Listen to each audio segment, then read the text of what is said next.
have spent about 15,000 hours trying to kill Bitcoin. Today, the internet has largely been consolidated, right? So what ends up happening is if your voice is against the system, you get shut off. Look at different countries where somebody is against the dictator and the control of money and information is in the dictator, and see what happens to the people that stand up to a dictator. I'm going to get them to think they own Bitcoin, but they own an ETF of Bitcoin. And one thing about Bitcoin is people will say, not your keys, not your coins. If you trust your keys to somebody else, it's not your Bitcoin. It's a derivative claim to a Bitcoin. But we're so used to that trust in banks, even though we know banks are it's an inflationary system that's stealing our money. We're so used to that. They build institutions to protect it. So when we walk in, we feel that they're not stealing our money, but they're stealing our money. If you think COVID took prices up, what's coming is going to blow your brain. In this discussion, Jeff Booth talks about spending 15,000 hours of his time trying to pick apart the flaws of Bitcoin.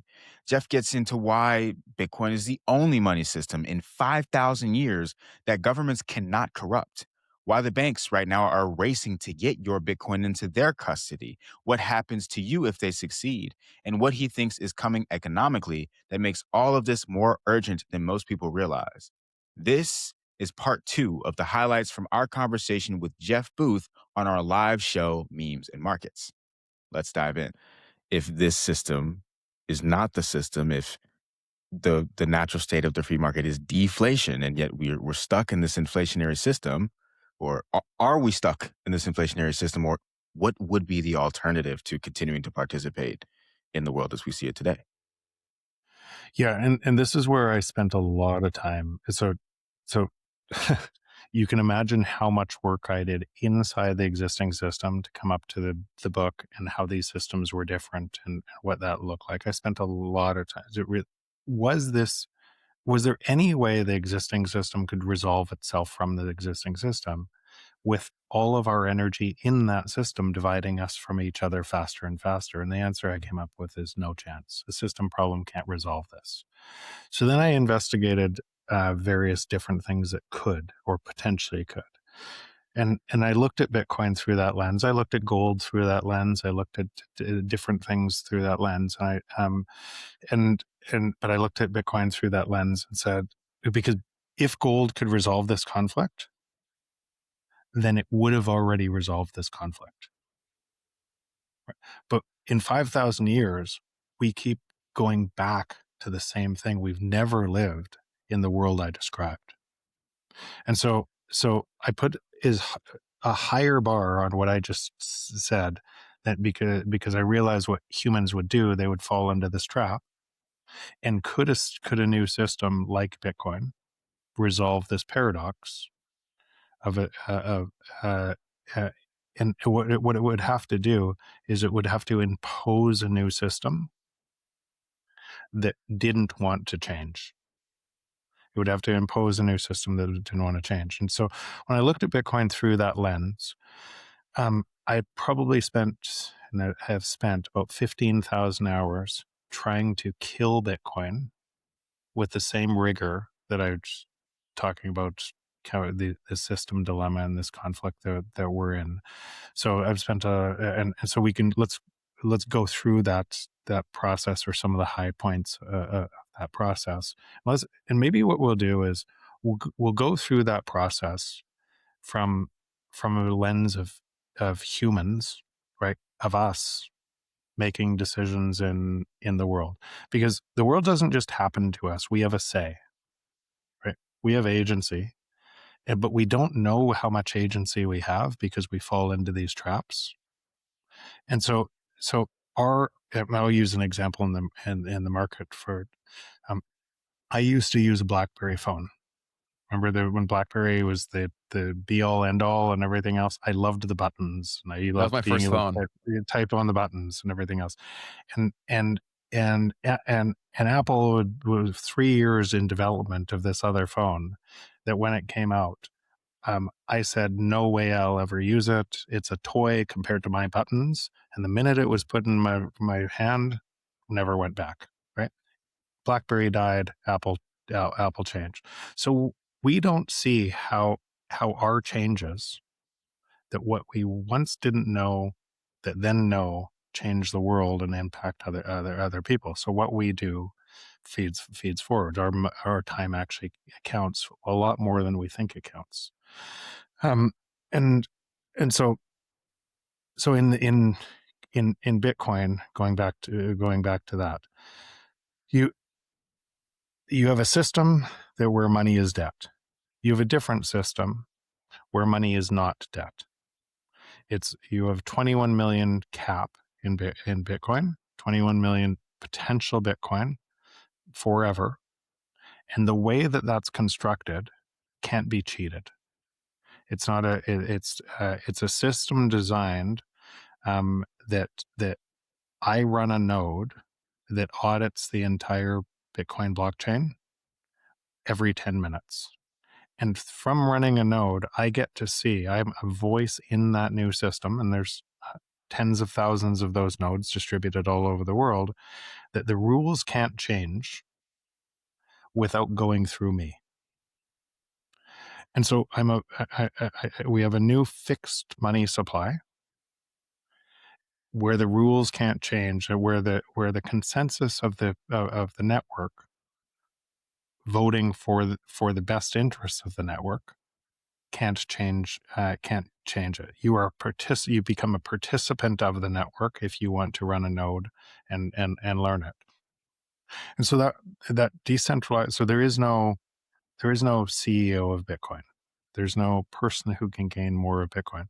So if you just ask that question, if you had this new thing that had never existed before, that was really, it would be confusing because it had never existed before, and it would impose, and if it stayed decentralized and secure, so if no one could co-opt it and it stayed decentralized and secure, what would that new thing measure?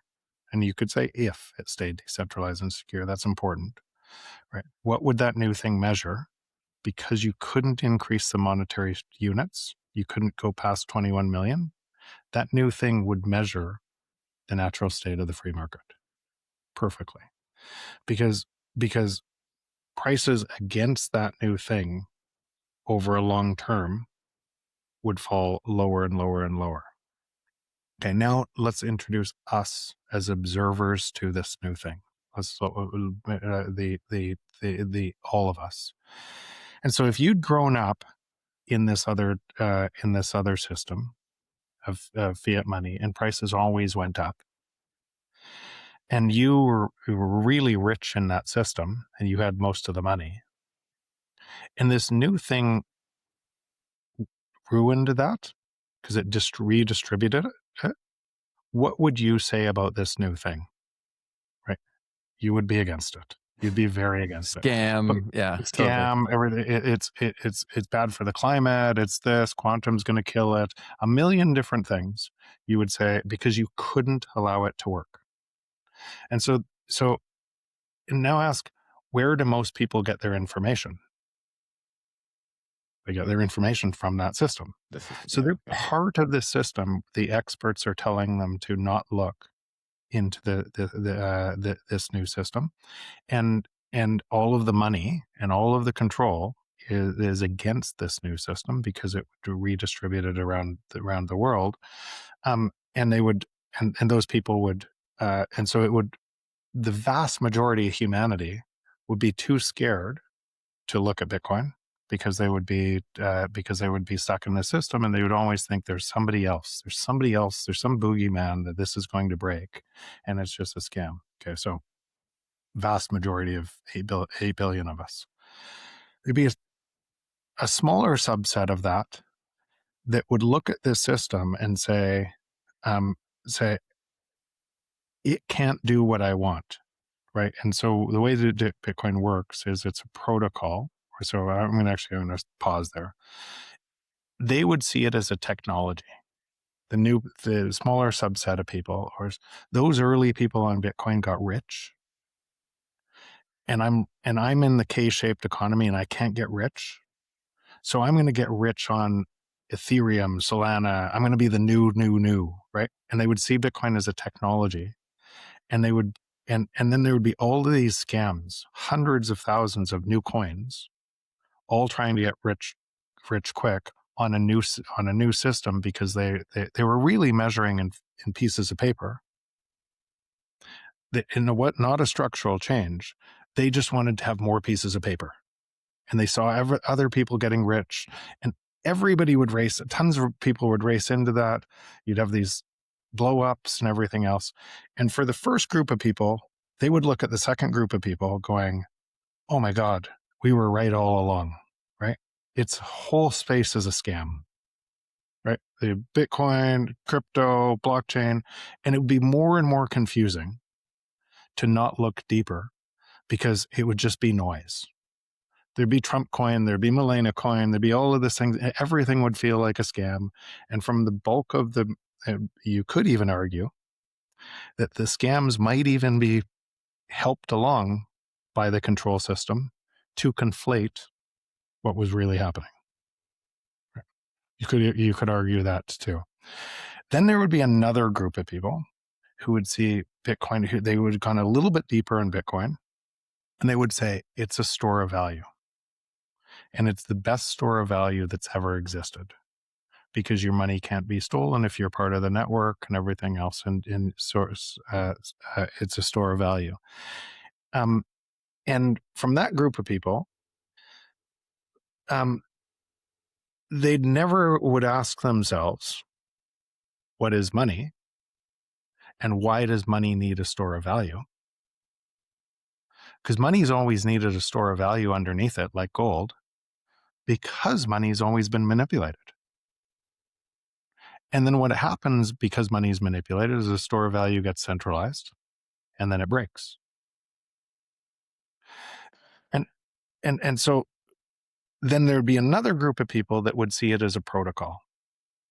And a protocol is like the internet is winner take all. There's not a second protocol. Anybody can access the internet anywhere in the world with a VPN, and they can access the entire internet. And so it's an open distributed system that anybody can access. But protocols come in layers, and they add more functionality in layers, and they give more and more value in layers. And so these four broad groups of people would all be observing the world, and it would be reflecting back exactly what they believed. I believe it's a protocol. I believe that it's emerging in layers. It's a new internet. It's the new internet bounded by energy that is adding more and more functionality. And why people can't see what's happening is because they're measuring it from outside of what's happening. They're in the noise, unable to see what's actually happening. And so when I travel to Africa, South America, and see circular economies, when I see what the beautiful things that are happening inside this and all of the abundance and all of the acceleration, like the internet before, but in service of all of us, I, I even against there would only be a very few amount of people in relation to 8 billion people that would see it like I do. So it would feel like if you were outside of this, it would feel like the noise, everything was noise because it was everyone observing this new thing without pattern recognition of what it would look like from their various standpoints, and it would reflect back to them. So it would feel like noise.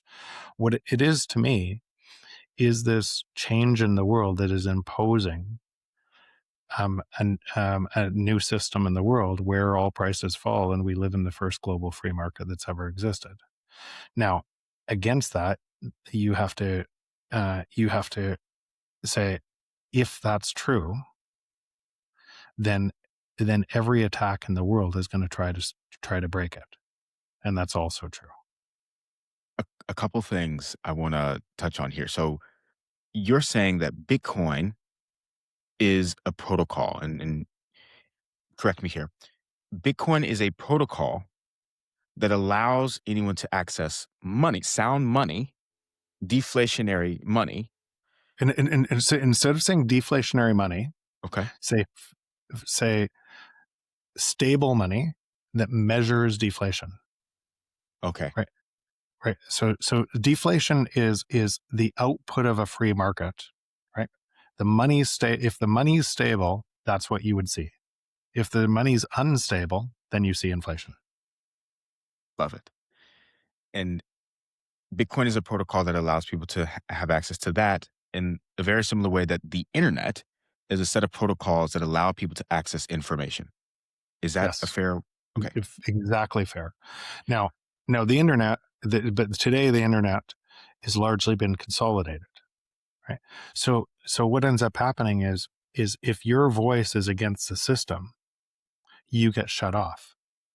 When you do KYC at a bank and then you try to get your money out of the bank, or you might not know what's going to happen in the US. It's going to happen in the US. Look at different countries where somebody is against the dictator and the control of money and information is in the dictator, and see what happens to the people that stand up to a dictator. And they're always shut off, and their bank accounts are shut off, and it always looks the same.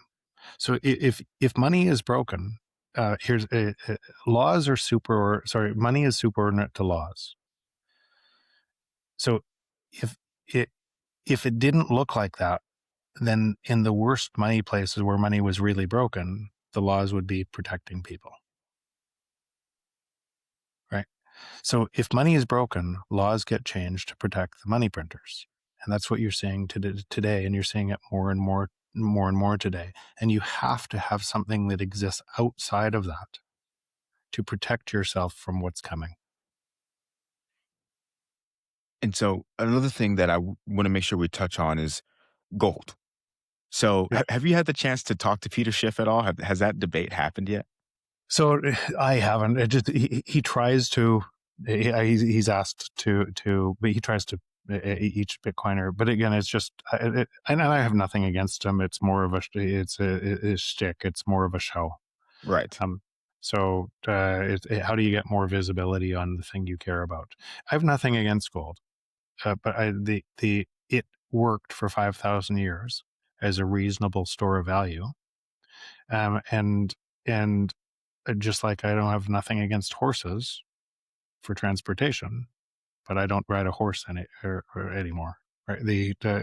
Something moves on and delivers better value to do the same thing.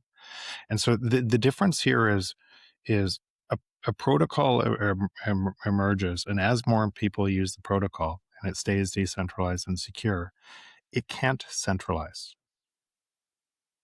So gold, because it centralizes, so in 1933, people held gold, but the government would have gone broke, so they created a new law that you can't hold gold. So they changed the rules of gold, and in the U.S. Same thing happened in 1971, where we're going to revalue gold because we don't have enough of it to pay our bills. So we're going to change the rules on the underlying structure. So what it says is humans will change the rules. And if you have a human in the loop because something centralizes, you can't move gold around like I can move Bitcoin around. I can spend my Bitcoin anywhere in the world right now in an instant, and nobody can stop me. I can carry it on a plane with words in my head, and nobody can stop me. And I can't do that with a bag of gold, right? And lumbering around and saying, "Oh, I want an ice cream cone, and I'm going to shave off pieces of gold." It doesn't work, right? And I realized it did work. The best thing to hold humans to an anchor. To essentially, it was a proof of work. There's limited gold on there, and proof of work. You have to mine it to hold it to an anchor. So I understand a past analogy of why people like gold, but it didn't work to hold a truthful system in the world. And the reason for that is because it centralizes, and then the rules around how gold is actually used in the system can be changed. Exactly. Whereas with Exactly. Bitcoin, Yeah. that's not the case. But aren't Not the they case. Now, isn't that happening now though? So this is now, how far down the rabbit hole, how deep do we want to go here, right? And so uh, Ben and Keith, do you know in block size wars in 2017 what happened? Nope. No, I do not. Okay, so this is and again, part of 15,000 hours and spending time and spending being in here for a long time. What happened there is there was something called the Montreal Accord, and all of the big money at that time wanted big blocks in Bitcoin. And why is because you could cram more transactions in the big blocks. But the output of that, when you went against the nodes, so the nodes, people who are running nodes, the output of that would be centralization. Because when you really looked at the computer science of that, if you increase the node size, then the cost to run all the transactions to have an entire blockchain on a node explodes, and very few people can afford the cost to run the node. So less validators, there's less nodes, and it centralizes. So there was a huge fight in 2017, and the money owned wanted one thing, and the plebs, the people who the heart and soul of this essentially said, "Fuck off," right? that my node's not changing. And what it did is it created a hard fork in Bitcoin. And the money said we're doing it anyway. And so there, at that time, you would have got one Bitcoin Cash. You would have got one and kept your Bitcoin. You would have got one of each. And so what happened is the money all went to effectively zero, right? Or you could look at the price of it today, and Bitcoin just kept on going. And what it showed is the money never controls Bitcoin. The you have one vote if you run one node. Your voice matters, and if you have a million Bitcoin, you don't have any more vote than the person who has a hundredth of a Bitcoin. And so it changes the rules dramatically from what the world we've always looked at to a world that is looking different. That the control is in essentially in the intransigent minority that cares about this deeply. So now, but this is now I said why we're going deeper on this. If you were governments today and you knew you couldn't kill this, that every time you tried, China tried, other governments have tried, you could say Bitcoin bad for the environment. Is governments trying to stop this? It's only drug money. It's all different ideas to try to stop this, and it's moving around the world at lightning fast pace. It's growing exponentially. It's on a network effect, and it's trying to be coercion. If you couldn't stop it, what would you do? You try to co-opt it. Right? You try to co-opt it to exactly what you're saying. You'd say, I'm going to regulate the rails onto this. I'm going to get people to not use Bitcoin. I'm going to get them to use a stable coin. I'm going to regulate all of these rails so it's easy to use. And I'm going to attract more and more Bitcoin into centralized custodians, Coinbase, BlackRock, other centralized. I'm going to get them to think they own Bitcoin, but they own an ETF of Bitcoin. And one thing about Bitcoin is people will say, not your keys, not your coins. If you trust your keys to somebody else, it's not your Bitcoin. It's a derivative claim to a Bitcoin. It's a claim to a Bitcoin that you're trusting somebody else. But we're so used to that trust in banks, even though we know banks are, it's an inflationary system that's stealing our money. We're so used to that. They build institutions to protect it. So when we walk in, we feel that they're not stealing our money, but they're stealing our money. And so most people will fall into that trap. And that Bitcoin, what you're saying is the number of Bitcoin will be centralized because a lot of people will use the ETFs as a proxy for Bitcoin and use these centralized exchanges as proxies for Bitcoin. But now just play that forward and is what is very likely to happen. If the nodes still control Bitcoin, and now there's new tools on top of Bitcoin and different layers that add complete privacy to Bitcoin. So all your transactions completely private, and you can hold Bitcoin privately. And that continues on. And then one day, the system that centralizes says says you can only use our Bitcoin.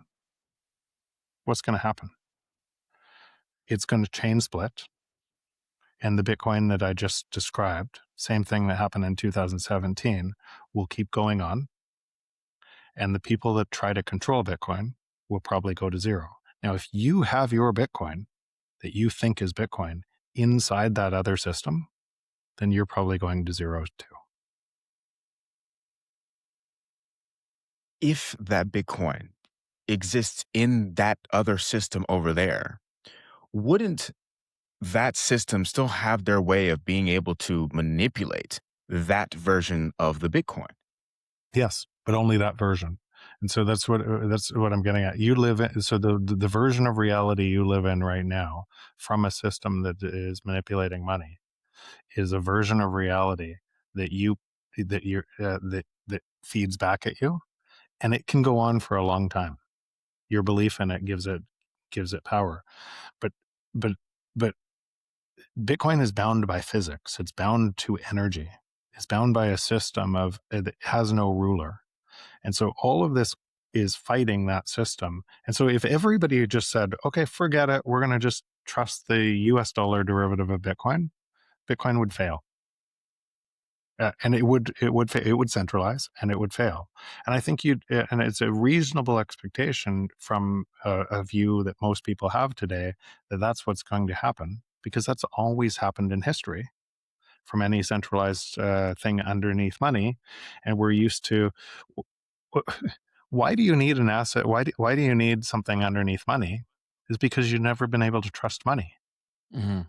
Isn't that it's crazy? Very true. You couldn't store your money in money, so you had to store your money in something else underneath money because money has always been broken. But Yeah. but Bitcoin gives us as a different model, a totally different model, and that's why it's so hard to understand. You can store your money in money now, and you can be a node in that network that protects you and everybody else that you know from storing your money in money and spending your money in money, and nobody can do anything about it. Now, they're going to try, but you don't have to play the game. You don't have to play the game at all. So one of the biggest fighting points that people have for why they wouldn't touch Bitcoin is people will say stuff like this. So from Brojo in the chat says, Bitcoin could be a CIA psyop for all you know. How do you respond to stuff like that? So if there was a backdoor in it, there isn't a backdoor in it. I run the code, right? And so why would the CIA, if you knew some of the things I know about how the money system works and how many people are trying to break through Bitcoin and how many of that group or NSA and stuff to come to me to try uh, uh, to how is there a way, so you would know the fear versus what this is. I run the code. I run the code myself. I know there's no backdoor. I know the if the CIA did this and the CIA is funded, where does the money come from? Do you see it in the in the balance sheet of the federal government? Where does the money come from for all these black op programs? It comes from this theft. So if why would the CIA create the thing that takes away the CIA? Now, it, if they did, but it got out of hand where the community controls it and they know it's resilient to anything, how could they stop it anyways? So even if it was created by the CIA, today the CIA has no power over it. Zero. Who do you think, if you had to take a guess, do you have any suspicion of who made it? Even if I did, I wouldn't. I would never say. Okay. And the reason I would never say is have you ever read the Cypherpunk Manifesto? I have not. So read the Cypherpunk Manifesto, and Okay. and it might say privacy, um, 19, 20 times through the Cypherpunk Manifesto. But essentially, what we're talking about is, in a digital world moving faster and faster in exponential technology, unless you had privacy, you were sitting duck of the state as more and more people went into this digital panopticon. And uh, so Satoshi today, and this is why I just mentioned that specifically, and why privacy is being built on top of Bitcoin in different layers, like Fediment and such.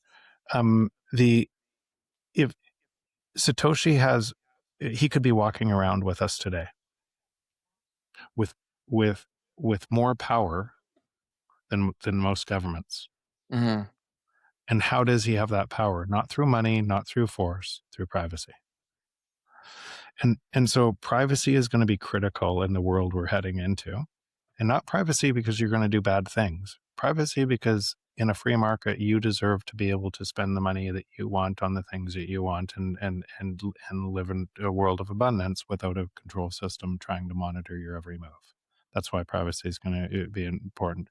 And so even if I knew, I would never say. I think it's and if you go back to the the the mailing list, and as Bitcoin was coming into existence, from all of the tries before it. So if you look at the history before Bitcoin, and Bcash, and Mm-hmm. and Xiaomi eCash, and all of these things that tried, failed, tried, failed, tried, failed, tried, fails. A lot of people on that on that mailing list met untimely deaths.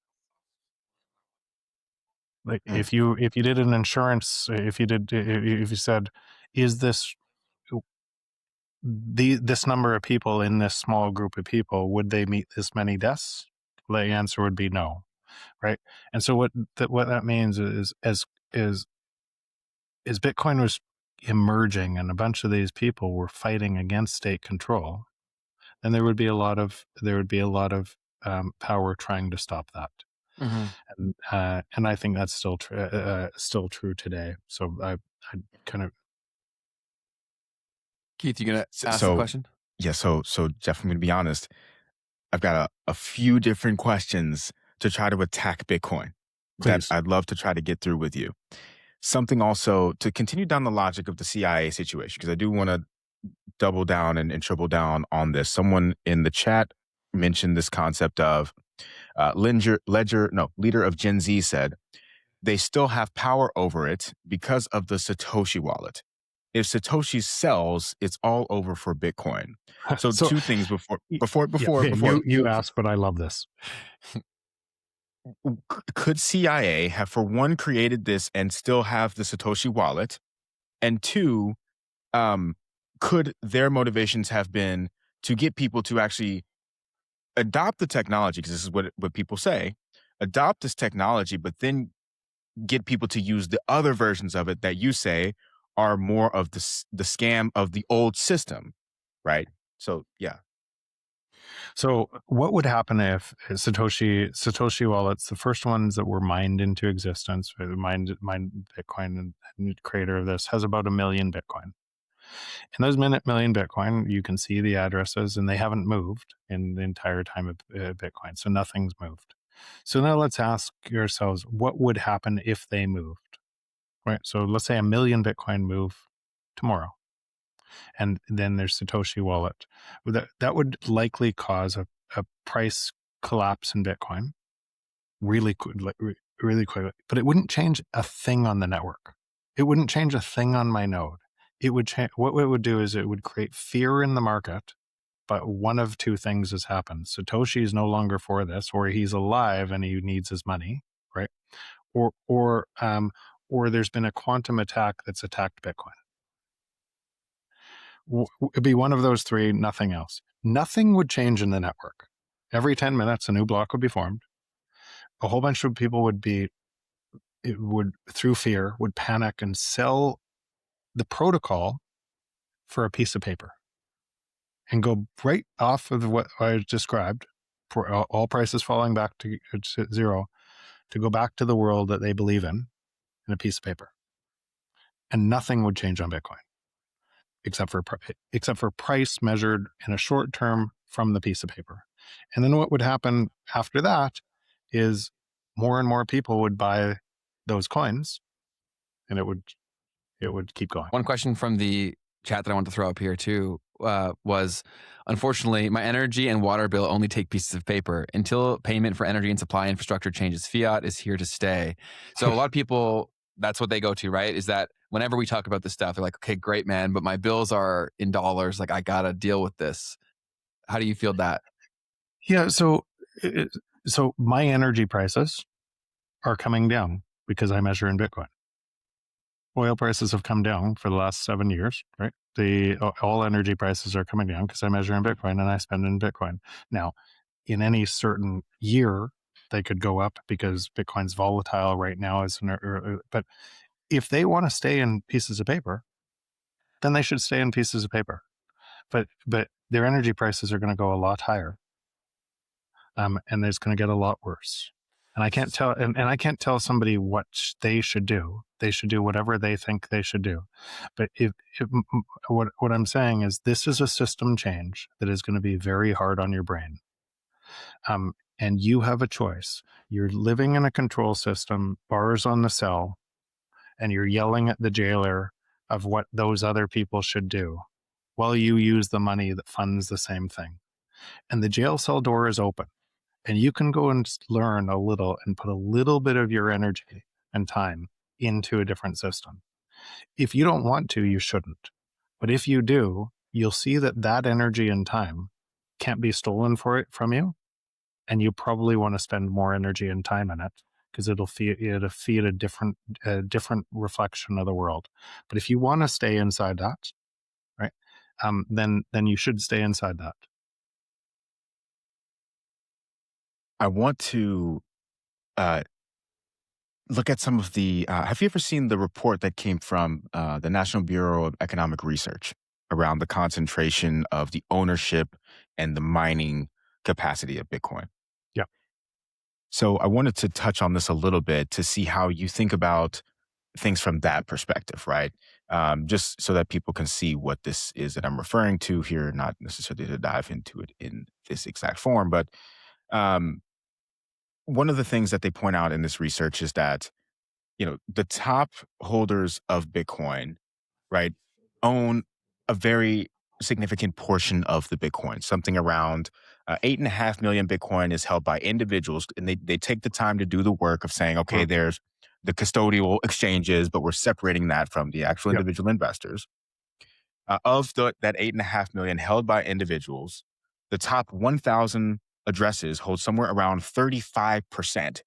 In the top 10,000, around 59% of all of the Bitcoin. Now, in that situation, that would potentially be even higher wealth concentration than what we have in the traditional system today, assuming, by the way, looking forward, Bitcoin is like the monetary standard of the world.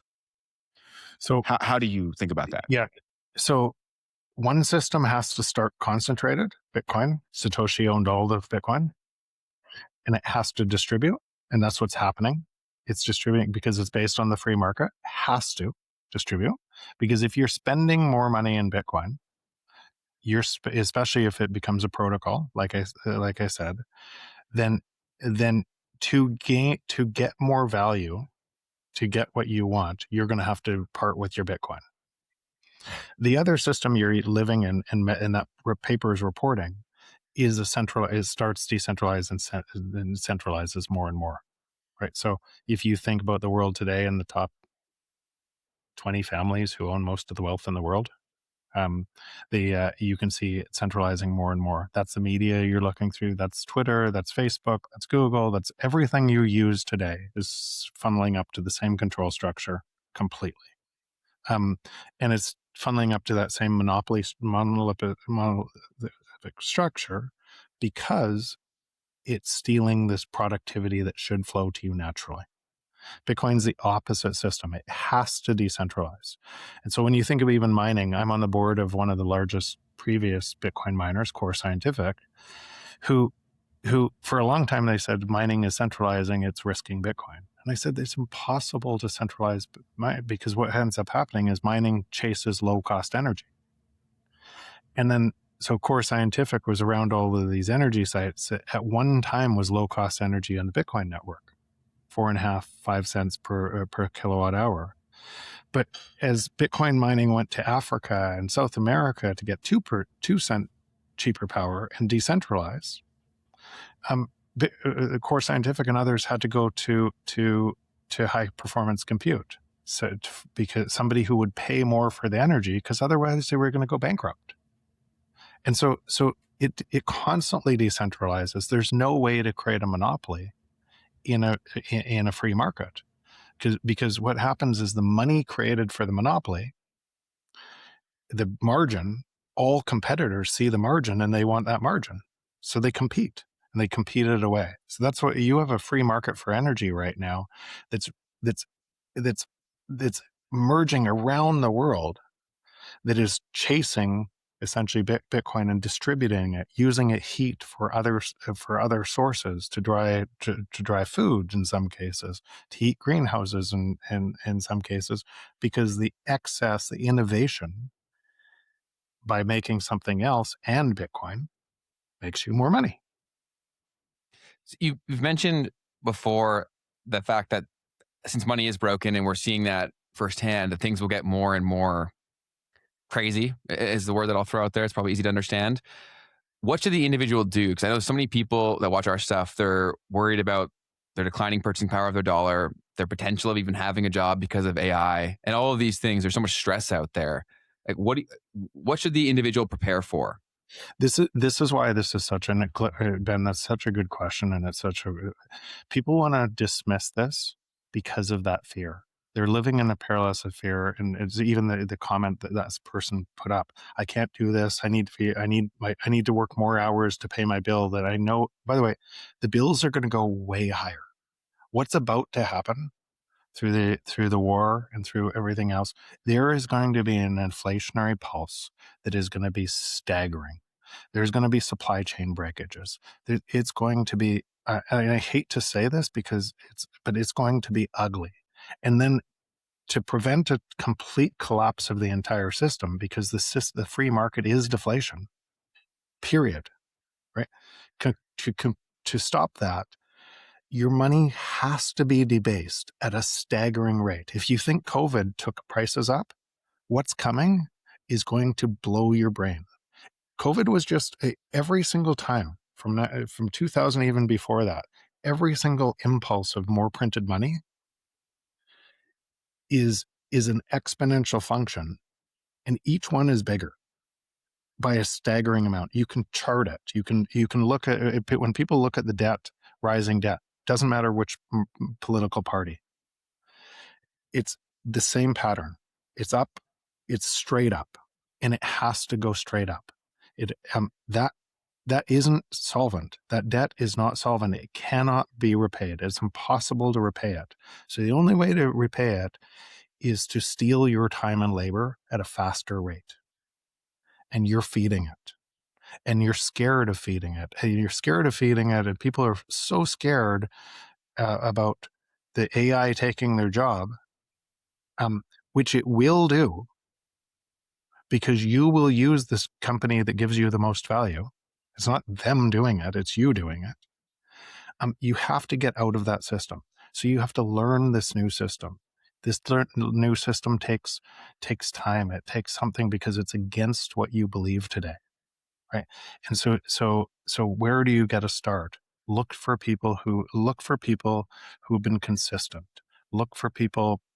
BTC Sessions runs a YouTube channel completely free. You can learn a lot about how do you self custody, where do you buy, what does this look like. In the U.S., you could buy from Strike or River, both really great options. But look for people who have been consistent in this and are just no skin in the game. They're trying to teach you to look for yourself, and learn. It's going to get chaotic. The existing system, so the instability isn't coming from Bitcoin. the instability is coming from debt that's already insolvent, that people know is already insolvent, that know the future is going to be more technology and faster productivity, that are choosing to stay in a system that is stealing their energy. That's where the instability is coming from.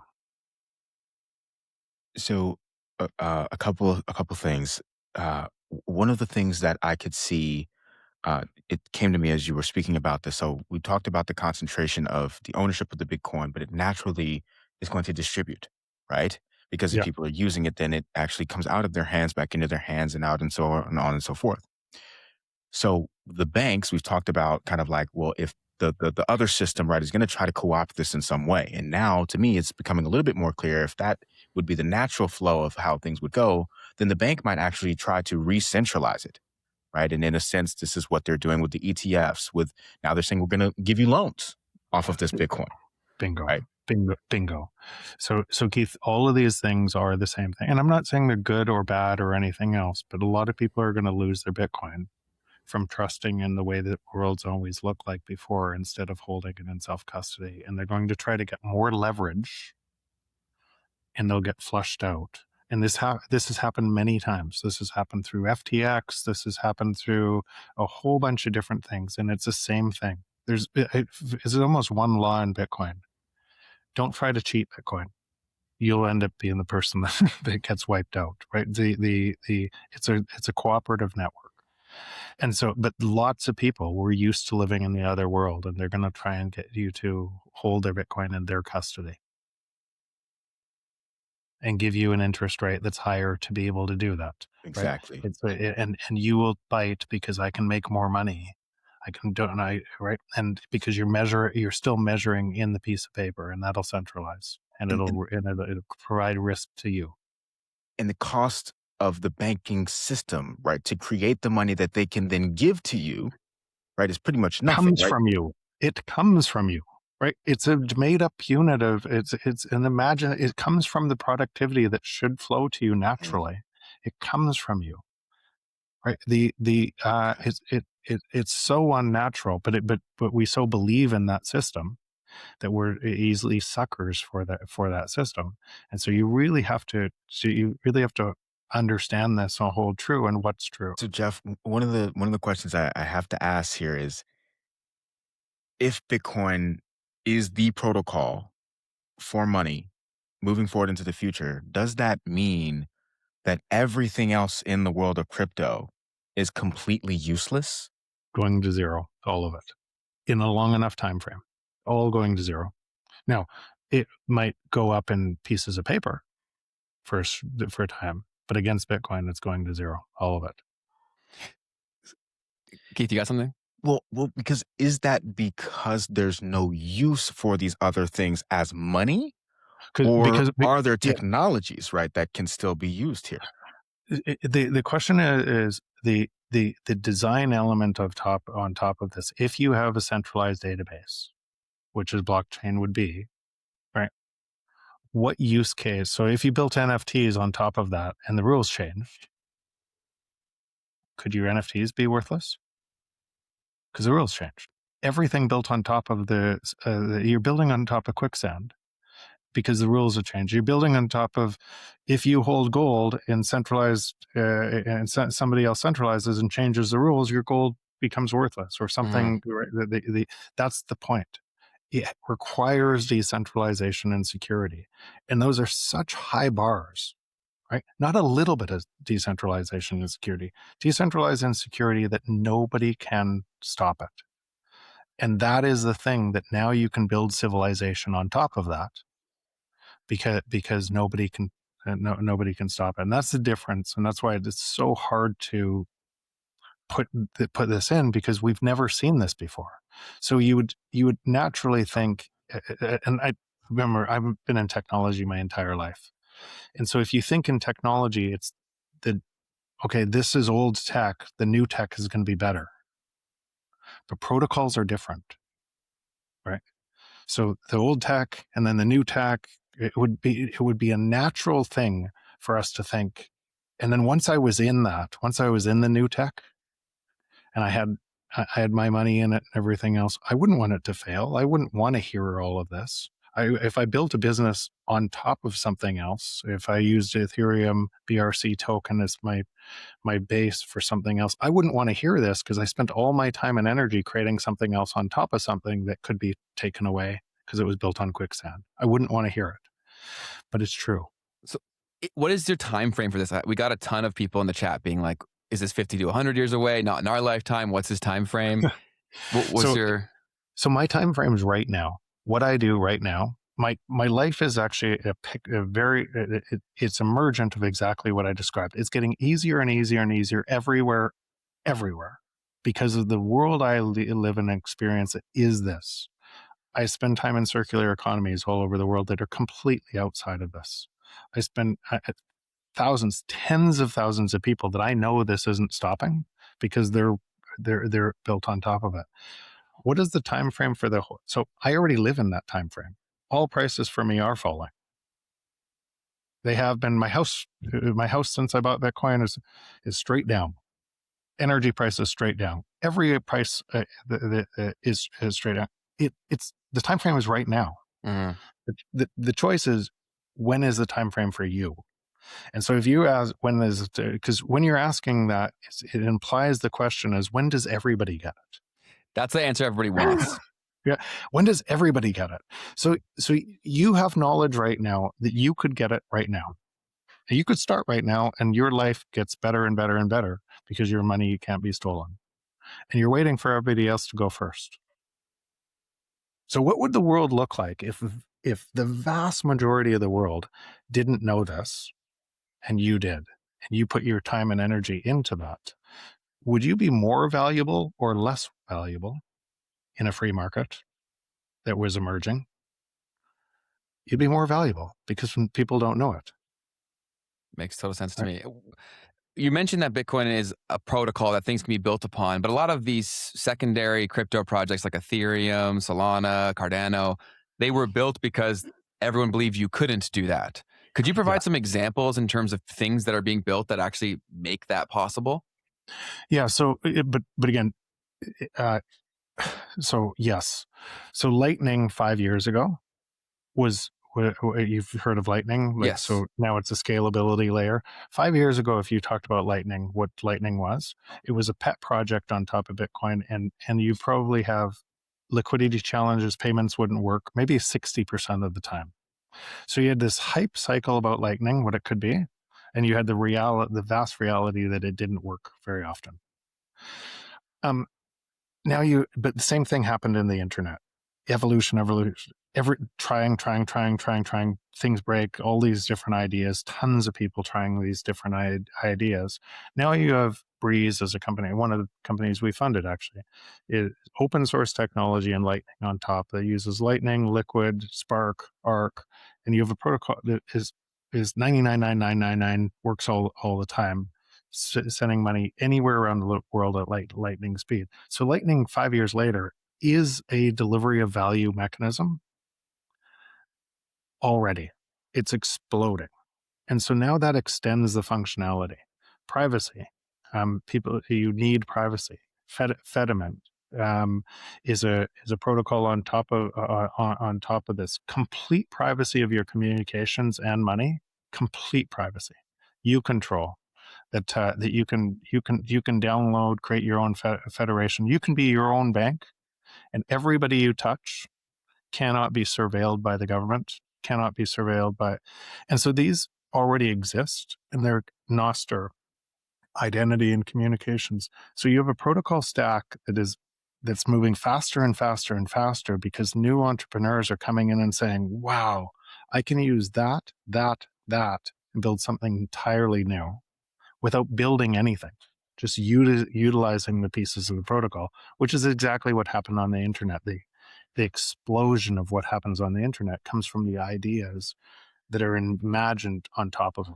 But I get why, if you're not living in that space and you're measuring it through the noise of what people say that is, or looking backwards what it was 5 years ago, I can understand why they're still stuck thinking Bitcoin can't do anything.